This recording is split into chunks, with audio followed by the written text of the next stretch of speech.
Okay, following on from the last video, we said that we would spend most of the rest of the class talking about how to control fishery, which is what the job of a fisheries manager is. And so we have to figure out what we can control. So where can you go on the ocean? Alright, we're way down in the right corner in New Zealand. You can't see the mouse moving around, but you can see where New Zealand is. So if you get on your sailboat or your large vessel with a big fish tank or a big gas tank, and you go fishing and you want to go fill up, where can you go? Well, pretty much anywhere. Traditionally, there was the freedom of the seas, so by law you still can go pretty much anywhere you like. There are rules now about going inside of the 12 miles from shore, which is the coastal or territorial sea, but then we have the exclusive economic zones, which is a 200-mile limit, and you'll come up against that. We'll talk about that a little bit more later.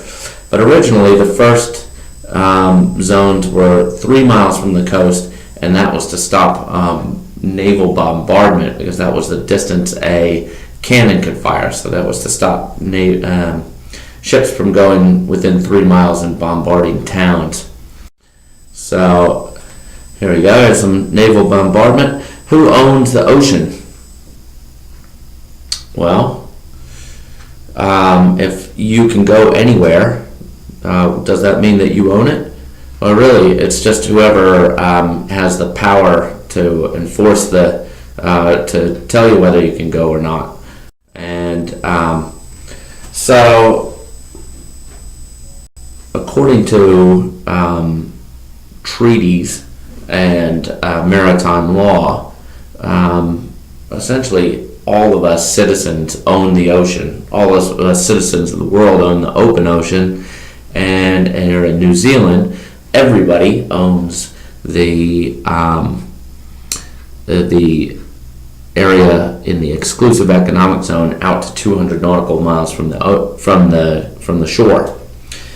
Now, effectively, that means that nobody owns it, or it's controlled by the government, so you can't go and exclude anybody from any particular portion of the ocean. Alright, so everybody and nobody owns it. Alright, if nobody and everybody owns the ocean, and it's very hard to exclude people from fishing in any one particular portion, then it potentially could lead to overfishing when we have to manage that. So, but why do people overfish in the first place?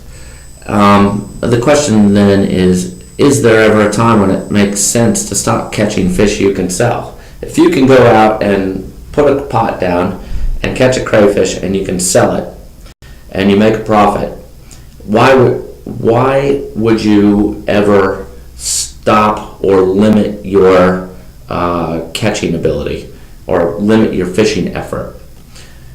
And it's not as simple as it seems. You might think, oh, well, because there are less of them around and we want the fish to be there for the future so that we can always have jobs. But there's a concept called the tragedy of the commons, and at this point we're going to I'm going to provide the link on Moodle, and there's also a link here. The URL is here, and I'd like for you to read the Hardy paper, the original paper that was published about the tragedy of the commons, and go to the Khan Academy and look at the video of the tragedy of the commons, and that will be your next video in the series.